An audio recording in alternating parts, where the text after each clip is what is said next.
తల్లిదండ్రులు ఇస్తారు, మధ్యలో త్రాగుబోతు అవ్వచ్చు, వాడు జూసగాడవ్వచ్చు, వ్యభిచారవ్వచ్చు, కానీ తిరుగుబోతు కూడా అయిపోవచ్చు, వాడు వ్యభిచారిగా మారిపోవచ్చు.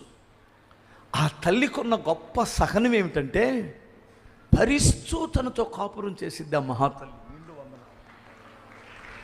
నిండు వందనాలమ్మ. అందుకనే హైందవ సహోదరులు ఆ తల్లి సహనాన్ని ఎలా పోల్చాలో అర్థం కాక భూదేవి లాంటిదమ్మా స్త్రీ అన్నారు. ఎలాంటిది? భూదేవి లాంటిదమ్మా. అంటే ఈ భూదేవితో ఎందుకు పోల్చారంటే భూమి దేవత కాదు, కానీ వారికి ఎలా పోల్చాలో అర్థం కాక భూదేవి అన్నారు.